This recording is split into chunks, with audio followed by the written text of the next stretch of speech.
ଏଇଠୁ ଏଣ୍ଟ୍ରି ହେଇକି କଳିଘର ଏଇଠୁ ଚାଲି ଚାଲି ଆପଣ ଯିବେ। ଦେଖନ୍ତୁ ଆଉ ଗୋଟିଏ ଏଇଠି ବଳି ପାଇଁ ଯିବା ପାଇଁ ପ୍ରସ୍ତୁତ ହେଇ ଅଛନ୍ତି ମାଙ୍କ ଶ୍ରୀ ମନ୍ଦିର ସମ୍ମୁଖରେ।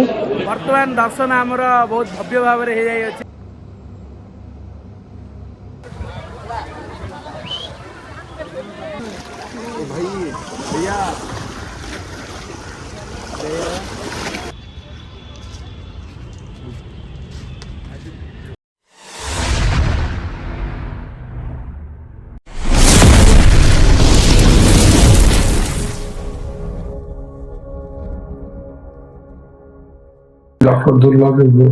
ଜଗନ୍ନାଥ କେମିତି ଅଛନ୍ତି ସମସ୍ତେ? ପ୍ରଭୁ ଜଗନ୍ନାଥ କୃପାରୁ ସମସ୍ତେ ନିଶ୍ଚିତ ଭାବରେ ବହୁତ ଭଲରେ ଥିବେ।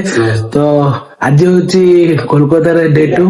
ତ ଆଜି କେମିତି କଣ ଅଛି ଡେ ଟା, ବୁଲାବୁଲି କେମିତି କଣ ଚାଲ ନିଶ୍ଚିତ ଭାବରେ ଦେଖିବେ ଆପଣ ମାନଙ୍କୁ। ବର୍ତ୍ତମାନ ଫ୍ରେଶ ହେଇକି ଆମେ ସମସ୍ତେ ଏଠି ବାହାର ଯାଇ ଅଛନ୍ତି ଏବଂ ବାହାର ନଜାରା ଦେଖନ୍ତୁ ଆପଣ ମାନେ। ତ ଚାଲନ୍ତୁ ବର୍ତ୍ତମାନ କେମିତି କଣ ଅଛି ନିଶ୍ଚିତ ଭାବରେ ଆପଣ ମାନଙ୍କୁ ଦେଖେଇବି ଏବଂ ପୂର୍ବ ଭିଡିଓ ଯିଏ ଦେଖି ନାହାନ୍ତି ନିଶ୍ଚିତ ଭାବରେ ଦେଖି ଦିଅନ୍ତୁ। ଚାଲନ୍ତୁ ଦେଖନ୍ତୁ ଏଇଟା ହଉଛି ଆମ ରୁମ୍ ଏବଂ କେମିତି କଣ ବହୁତ ସଜା ହେଇକି ରହିଛି, ବହୁତ ସୁନ୍ଦର ମଧ୍ୟ ଦେଖାଯାଉଛି। ଏବଂ ବାହାର ପଟୁ ଆପଣ ବିଲ୍ଡିଂ ଗୁଡାକୁ ଦେଖନ୍ତୁ କିଛି ରହିଛି। ବର୍ତ୍ତମାନ ଆମେ ଆସିକି ଭାଇନାଙ୍କ ରୁମ୍ ଠାରେ ପହଞ୍ଚି ଯାଇ ଅଛନ୍ତି। ଯିବ ବର୍ତ୍ତମାନ ବାହାରକୁ ବୁଲିବା ପାଇଁ। ବର୍ତ୍ତମାନ ଆମେ ଆସିକି କୋଲକାତାର ଉଲବାନାର ଗେଟ୍ ପାସ୍ ହେଇସାରିଛନ୍ତି। ତ ପ୍ରଥମେ ଆମେ ଯିବୁ କାଳିଘାଟ ପାଖରେ ଥିବା ମା କାଳୀଙ୍କ ଦର୍ଶନ ପାଇଁ। ଚାଲନ୍ତୁ ଯିବା।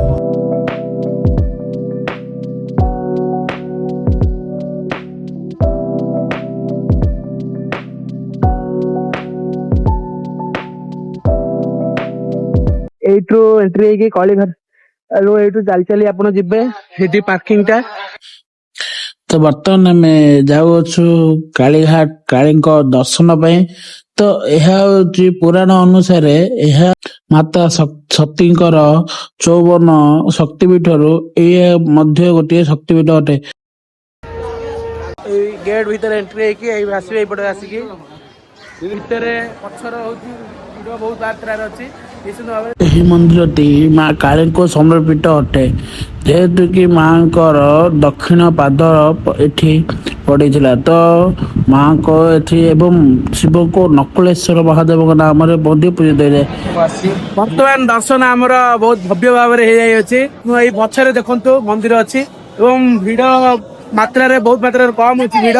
ଏବଂ ମନ୍ଦିରର ଆପଣ ମାନେ ବି ବାହାରୁ ଦର୍ଶନ କରନ୍ତୁ ଯେହେତୁ ମୋବାଇଲ ଏଲାଉ ନାହିଁ ଭିତରକୁ। ଏବଂ ଏଠି ଏବେ ବି ବଳିର ପ୍ରଥା ରହିଅଛି ଏବଂ ବଳି ମଧ୍ୟ ଏଇଠି ଏଇ ଘରେ ଦେଖନ୍ତୁ ବର୍ତ୍ତମାନ ବଳି ଦିଆ ମଧ୍ୟ ଚାଲିଅଛି। ବର୍ତ୍ତମାନ ଏଇଠି ଗୋଟିଏ ଏବେ ବଳି ଦିଆ ହେଲା। ତାପରେ ଆଉ ଗୋଟିଏ ଏବେ ପୁରା ଲାଇନ ଅଛି। ଦେଖନ୍ତୁ ଏଇଠି ସେ ବଳି ପରେ ଏହି ବଳିକୁ ମଧ୍ୟ ଦିଆଯିବ ଏବେ ବର୍ତ୍ତମାନ। ଏବଂ ଏଇଟା ଠିକ କି ମୁଁ ବି ଜାଣିନି, ବଟ ଏଇଠିକାର ନିୟମ ଅନୁସାରେ କାଳୀଙ୍କୁ ଭୋଗ ଅନୁସାରେ ବି ବଳି ପ୍ରଦାନ ହେଇଥାଏ। ଦେଖନ୍ତୁ ବର୍ତ୍ତମାନ ଯାହାଙ୍କ ମାନସିକ ଥାଏ ତାହା ସେ ଧରିକି ଭିତରକୁ ଯିବେ ଏବଂ ବଳି ହେଲା ପରେ ଏମିତି କିଛି ଲଗେଇକି ବାହାରକୁ ଆସନ୍ତି। ଏବଂ ମନ୍ଦିରର ଚାରିପାର୍ଶ୍ୱର ଏମିତି କିଛି ଦୃଶ୍ୟ ରହିଅଛି। ନିଶ୍ଚିନ୍ତ ମାନେ ରକ୍ତ ଛିଟା ଚାରିଆଡେ ପଡିଛି।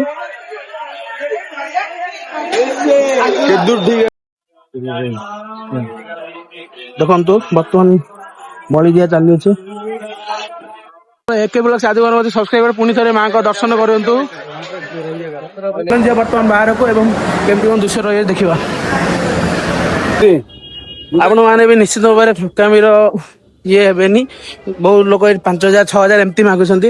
ଆପଣ ମାନେ ବହୁତ ଖାଲି ରୁହେ। ଆପଣ ମାନେ ନିଶ୍ଚିତ ଭାବରେ ଯାଇକି ଫ୍ରିରେ ଦର୍ଶନ କରିକି ନିଶ୍ଚିତ ଭାବରେ ଆସିପାରିବେ। ଯିବା ବର୍ତ୍ତମାନ ଆଉ ଗୋଟେ କୋଉଠି ବୁଲିବା ପାଇଁ ଏବଂ କେମିତି କଣ ସେଇଠି ରହିଛି ଦେଖିବା ଆପଣ ମାନେ ଦେଖେଇବି। ବର୍ତ୍ତମାନ ଆମେ ଯାଉଅଛୁ ରାଧାକୃଷ୍ଣ ମହାରାଜଙ୍କ ଦର୍ଶନ କରିବା ପାଇଁ। ତ ଚାଲନ୍ତୁ ଯିବା ତାଙ୍କ ପାଖକୁ କେମିତି କଣ ରହିଛି ଦେଖିବା। ରାମ ଜୟ ଜୟ ରାମ ରାଧେ ରାଧେ। ତ ଚାଲନ୍ତୁ ଯିବା ବର୍ତ୍ତମାନ ମୋ ପଛରେ ଚାଲନ୍ତୁ ଏବଂ ମୁଁ ଏଇ ପଛଟା ହଉଛି ଗଙ୍ଗା ଘାଟ। ନିଶ୍ଚିନ୍ତ ଭାବରେ ଆପଣ ମାନେ ଦର୍ଶନ କରନ୍ତୁ। ଯିବା ବର୍ତ୍ତମାନ ଆଉ ଟିକେ ପରେ।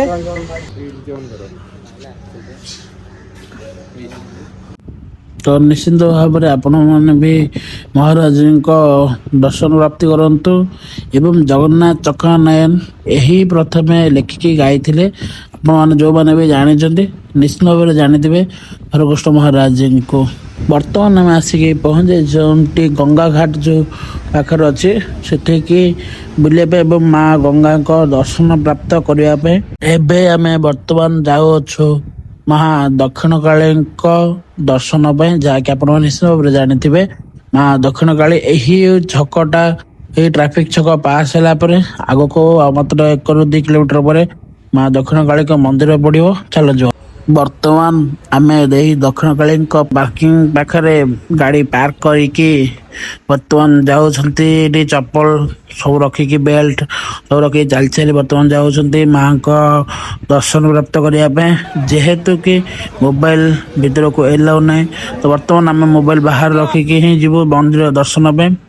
ତ ମନ୍ଦିର ବାହାରେ ଏମିତି କିଛି ସିକ୍ୟୁରିଟି ଚେକ୍ ରହିଛି। ଏଇପଟେ ଏଣ୍ଟ୍ରି ହେଇକି ଯିବେ ଭିତରକୁ, ସିକ୍ୟୁରିଟି ଚେକ୍ ହବ, ତାପରେ ଯିବେ ଆପଣ। ଗୋଟେ ରାସ୍ତାରେ ଏଣ୍ଟ୍ରି, ଆଉ ଗୋଟେ ଜାଗାରେ। ବର୍ତ୍ତମାନ ଆମର ବହୁତ ଭବ୍ୟ ଭାବରେ ମା ଦକ୍ଷିଣକାଳୀଙ୍କ ଦର୍ଶନ ହୋଇଯାଇଅଛି, ଯାହାକି କୋଲକାତାର ବହୁତ ପ୍ରସିଦ୍ଧ ମନ୍ଦିର ଅଟେ। ଏବଂ ଏହି ମନ୍ଦିରର ରହସ୍ୟ ହେଉଛି ରାମକୃଷ୍ଣ ପରମହଂସ, ଯିଏକି ମାଙ୍କର ବହୁତ ବଡ଼ ଭକ୍ତ ଅଟନ୍ତି। ଏବଂ ଏମିତି ମାନ୍ୟତା ଅଛି ରାମକୃଷ୍ଣ ପରମହଂସ ନିଜେ ମାଙ୍କୁ ଖାଦ୍ୟ ଖୁଆଉଥିଲେ ଏବଂ ତାଙ୍କରି ଭିତରେ ମାଙ୍କୁ ସେ ନିଶ୍ଚିତ ଭାବରେ ଦେଖୁଥିଲେ। ଏବଂ ଯେତେବେଳେ ବି ମା ତାଙ୍କ ଦେହରୁ ଯାଆନ୍ତି ତ ସେ ବହୁତ ଦୁଃଖ ମଧ୍ୟ ପ୍ରକାଶ କରୁଥିଲେ। ଏବଂ ଏହି ମନ୍ଦିରଟି ହୁଗୁଳି ନଦୀର ପାର୍ଶ୍ୱରେ ଗଠିତ ହୋଇଛି ଏବଂ ଏଠି ମାଙ୍କର ଦକ୍ଷିଣ ପାଦର 4ଟି ଆଙ୍ଗୁଳି ପଡ଼ିଥିଲା। ତ ସେଇଥିପାଇଁ ମାଙ୍କର ଏଠି ଶକ୍ତିପୀଠ ନାମରେ ମଧ୍ୟ ନାମିତ ଅଟେ। ଏମାର ମଠ ଆପଣମାନେ ନିଶ୍ଚିନ୍ତ ଭାବରେ ଶୁଣିଥିବେ। ଏହି ନଦୀର ଆର ପଟରେ ଏମାର ମଠ ଅବସ୍ଥିତ ଅଛି। କାର୍ତ୍ତିକ ପକେଇବ ପଇସା ଏବଂ ସେଇ ପିଲାଟି କେମିତି କ'ଣ ଭାବରେ କାଢୁଛି ନିଶ୍ଚିନ୍ତ ଭାବରେ ଦେଖନ୍ତୁ 2x ସ୍ପିଡରେ।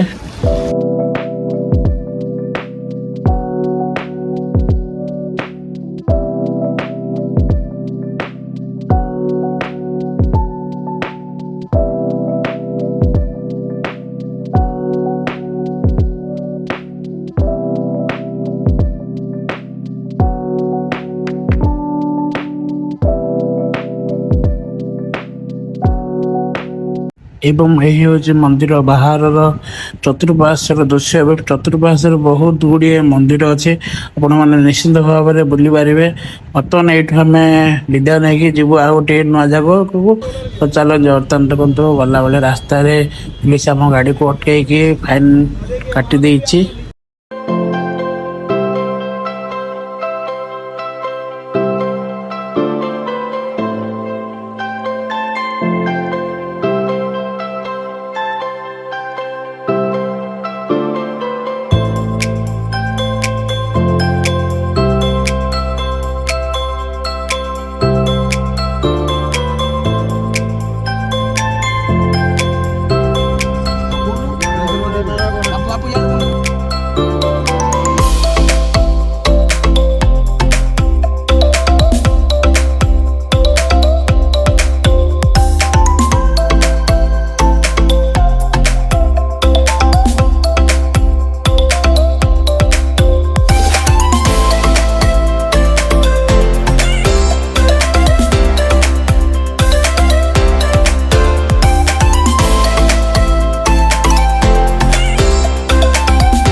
ବର୍ତ୍ତମାନ ଆମେ ଆସିକି ପହଞ୍ଚାଇଛୁ ଭିକ୍ଟୋରିଆ ମେମୋରିଆଲ ପାଖରେ।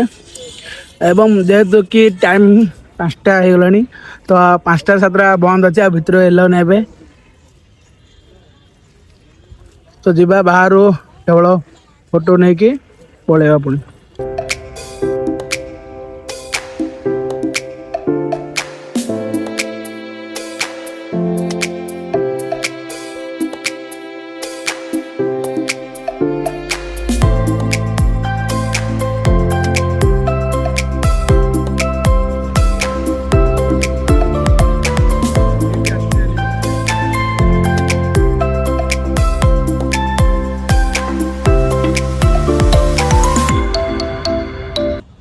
ବର୍ତ୍ତମାନ ଯେମିତି ଆପଣ ଦେଖିଲେ କହିଲି ଆପଣମାନଙ୍କୁ ବନ୍ଦ ହେଇସାରିଲାଣି ଯେହେତୁ କି ଆଜି ହେଉଛି ମଣ୍ଡେ କ'ଣ ପ୍ରୋଗ୍ରାମ୍ ଅଛି ତ ଲାଇଟିଂ ପ୍ରୋଗ୍ରାମ୍ ବି ହେବନି 5ଟାରେ ବନ୍ଦ ହେଇଗଲାଣି ସକାଳ 6ରୁ କେବଳ 5ଟା ନିଶ୍ଚିତ ଭାବରେ ପଛରେ ଦେଖନ୍ତୁ ଆପଣମାନେ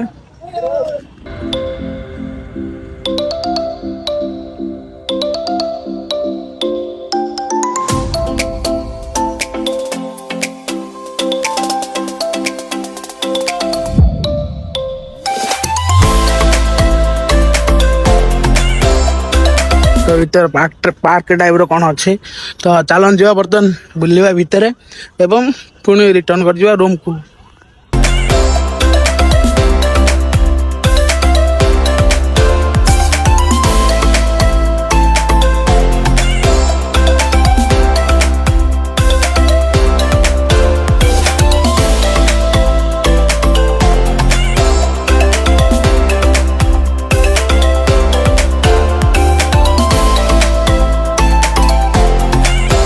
ବର୍ତ୍ତମାନ ଆମେ କୋଲକାତାର ଗୋଟେ ଷ୍ଟ୍ରିଟ୍ ମାର୍କେଟକୁ ପଳେଇ ଆସିଛନ୍ତି ଏବଂ ଏଇଠି ଆମର ଗୋଟିଏ ଯାତ୍ରୀଟେ ତାଙ୍କର ନିଜର ଦୋକାନ ଅଛି ଏଇଟା ହେଉଛି ତାଙ୍କର ଦେଖନ୍ତୁ ଏଇଟା ହେଉଛି ତାଙ୍କର ଦୋକାନ ଏବଂ ବର୍ତ୍ତମାନ ଏମିତି କିଛି ଚାରିଆଡ଼େ ଭିଡ଼ ରହିଅଛି ବର୍ତ୍ତମାନ ଯିବୁ ଆମେ କିଛି କିଣାକିଣି କରିବୁ ଏବଂ ପୁଣି ଥରେ ବାହାରେ ଯିବୁ ଆମେ ରୁମ୍କୁ ଚାଲନ୍ତୁ ଯିବା ବର୍ତ୍ତମାନ କ'ଣ କିଣାକିଣି କରିବା ବର୍ତ୍ତମାନ ଆମେ ରୁମ୍କୁ ଆସିଛନ୍ତି ଏବଂ ଫ୍ରେଶ ହେଇକି ଯାଉଛନ୍ତି ବର୍ତ୍ତମାନ ଭାଇନାଙ୍କ ରୁମ୍ ପାଖକୁ ଆପଣମାନେ ଦେଖିପାରୁଥିବେ ଏଠି ଆଦିତ୍ୟନା ଆସି ଏଠି ପାଣି ପିଇବାକୁ ସେ ଉଦ୍ୟମ କରିଛନ୍ତି ବର୍ତ୍ତମାନ ସେ ପାଣି ଗୋଟେ ଖୋଲି ଇନୋ ପିଇବାକୁ ତାଙ୍କର ଗ୍ୟାସ୍ ହେଇଯାଇଛି ବୋଲି ଆଜି ଇନୋ ପିଇବାକୁ ବ୍ୟସ୍ତ ଅଛନ୍ତି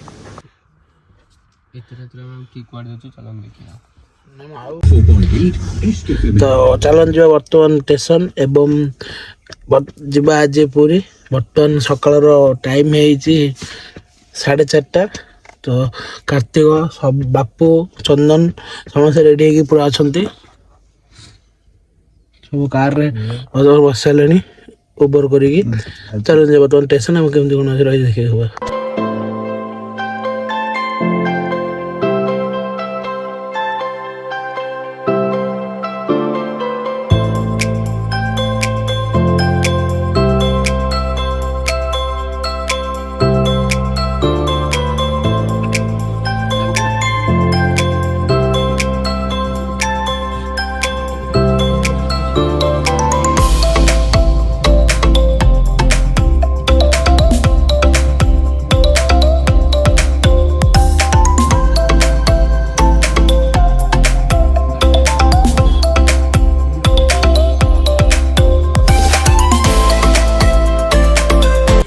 ବର୍ତ୍ତମାନ ଆମେ ଆସି ହାୱଡ଼ା ରେଲୱେ ଷ୍ଟେସନ ଠାରେ ପହଞ୍ଚି ଯାଇଛନ୍ତି ଆମର ଏବଂ ବନ୍ଦେ ଭାରତ ଗାଡ଼ି ମଧ୍ୟ ଆସିକି ଷ୍ଟେସନରେ ଲାଗି ଯାଇଅଛି 6:30 ଠିକ୍ ଟାଇମ୍ରେ ଏବଂ ଆମେ ଆସିକି ବର୍ତ୍ତମାନ ଆମର ଯେଉଁ ସିଟ୍ ନମ୍ବର ଥିଲା ସେଠି ବସି ଯାଇଅଛୁ ଏବଂ ବସିକି ବହୁତ ମାତ୍ରାରେ ଭିଡ଼ କମ୍ ଥିଲା ବହୁତ ମାତ୍ରାରେ ବି ନଥିଲା ଏବଂ ବହୁତ ସ୍ପିଡ଼ ଦେଖନ୍ତୁ ଗାଡ଼ିର ସ୍ପିଡ଼ ଆପଣମାନଙ୍କୁ ଏକ୍ୱାରେ ସ୍ପିଡ଼ ମୋବାଇଲରେ ବି ଆପଣମାନଙ୍କୁ ନିଶ୍ଚିତ ଭାବରେ ଦେଖିପାରିବେ ରୁହନ୍ତୁ ଦେଖେଇବି ଦେଖନ୍ତୁ ଏକ୍ୱାରେ ସ୍ପିଡ଼ ପାଖାପାଖି 125 km/h ଏବଂ ବର୍ତ୍ତମାନ ଆମର ସକାଳ ବ୍ରେକଫାଷ୍ଟ ମଧ୍ୟ ପଳେଇ ଆସିଲା ଏବଂ ଲଞ୍ଚ ମଧ୍ୟ ପଳେଇ ଆସିଥିଲା ତ ଭିଡ଼ିଓଟି କେମିତି କ'ଣ ଲାଗିଲା ନିଶ୍ଚିତ ଭାବରେ କମେଣ୍ଟ ମାଧ୍ୟମରେ ଜଣାଇବେ ଏବଂ ଏକେ ବ୍ଲଗ୍ ସାହାଯ୍ୟକୁ ନିଶ୍ଚିତ ଭାବରେ ସବସ୍କ୍ରାଇବ୍ କରିବେ ଲାଇକ୍ କରିବେ ଏବଂ ସମସ୍ତଙ୍କୁ ସେୟାର ମଧ୍ୟ କରିବେ ତ ରହୁଛି ଦେଖା ହେବ ଆଉ ଗୋଟେ ନୂଆ ଭିଡ଼ିଓରେ ସେ ପର୍ଯ୍ୟନ୍ତ ଜୟ ଜଗନ୍ନାଥ।